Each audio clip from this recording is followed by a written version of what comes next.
You've noted before, though, that there's a lot of, a lot of optimistic talk right now about normalizing relations between the two, but not a lot of reality. What do you mean by that? Well, there's breathtaking exuberance and people looking for opportunity, but the reality is there's not much there at the moment, and that's primarily because of decisions that the Cuban government has made.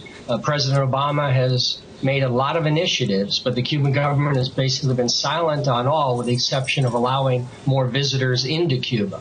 So at present, the U.S. business community is waiting to see what Cuba's going to do. So President Obama did what he said he was going to do, which was move the decision football from Washington, D.C. to Havana, and now we're just waiting to see what Havana does with it. Sir, you talk about not a lot of reality here, but the White House is contending that the reality is that this has been something, the embargo, the sanctions on Cuba, this is something that's been in effect since 1962 when John F. Kennedy was president.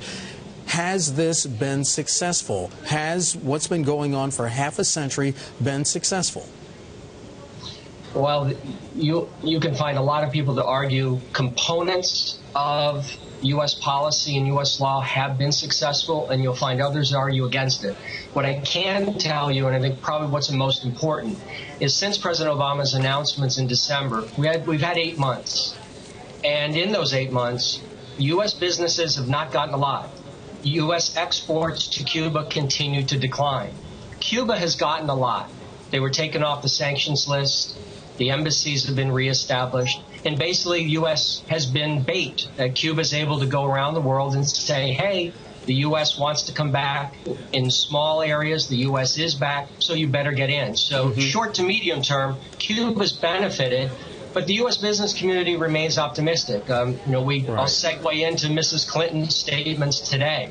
And it's exciting to have her on board. It is somewhat bittersweet and ironic that her husband is responsible for the 3 primary laws that restrict what U.S. companies can do. Sir, is this a generational thing that we're seeing? Is Mrs. Clinton just seizing a moment because the older Cubans who might be in their 70s or 80s, they were much younger at the time of the embargo, but now we're talking about young people, millennials. They're in their 20s, they're in their 30s. They see opportunity where perhaps their parents and grandparents did not.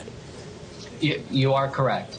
There is a generational disconnection that's taking place because people that had property taken, had relatives that were killed, who went into exile, they have a visceral reaction to Fidel Castro and Raul Castro and to the current government of Cuba, whereas their children, their grandchildren, their great-grandchildren in some cases don't have that visceral connection. To them, it's this island 93 miles south of Key West, Florida.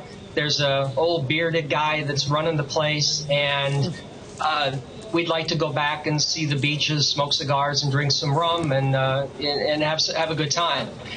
They're respectful, though, of their parents and their grandparents. So it hasn't been a complete disconnection, but it's getting there.